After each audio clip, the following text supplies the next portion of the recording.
Hyderabad BRS in charge Dasoju Sravan కీలక వ్యాఖ్యలు చేశారు. తెలంగాణ తొలి సీఎం కేసీఆర్ గవర్నర్ కోట ఎమ్మెల్సీలుగా 31 జూలై 2023 కేబినెట్లో తనను కుర్రా సత్యనారాయణను గవర్నర్ కోటాలో ఎమ్మెల్సీగా తీర్మానం తెలిపారు.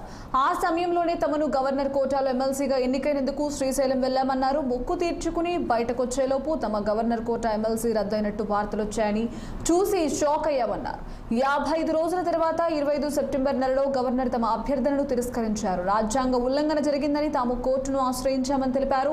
ఇలాంటి ప్రభుత్వం గవర్నర్ కోటాలో 27న అమీర్ అలీ ఖాన్, కోదండరాంల పేర్లతో గెజెట్ బయట వచ్చిందని, అలాగే రాజ్యాంగ ఉల్లంఘన జరిగిందని కోర్టు అభిప్రాయం వ్యక్తం చేసింది. కోదండరాం, అమీర్ అలీ ఖాన్ల నియామకం ఇల్లీగల్ అని రద్దు చేశారు. పేద కులంకు చెందిన వాళ్ళం, తమకు న్యాయం చేయండి గవర్నర్ను వేడుకున్నామన్నారు.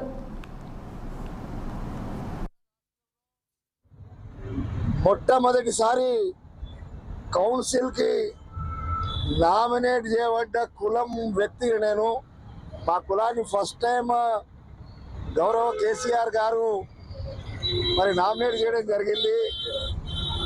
ఆ కులం మరి గ్రామానికి దూరంగా విసిరివేయబడ్డ కులం, చాలా చిన్న కులం.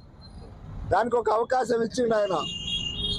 నేను చిన్నప్పటికెళ్ళి అందరూ జీతాలు తీసుకొని సర్వీస్ చేస్తారు, జీతం లేకుండా సర్వీస్ చేసిన వ్యక్తిని. 50 ఏళ్ళు ప్రజా జీవితంలో ఉన్న అన్ని సమస్యలు నాయని, ఎవరికైతే ఎవరు దిక్కులేరనే పరిస్థితి ఉంటుందో సత్యనారాయణ నిలబడ్డాడు, వాళ్ళ కోసం పోరాటం చేసిండు.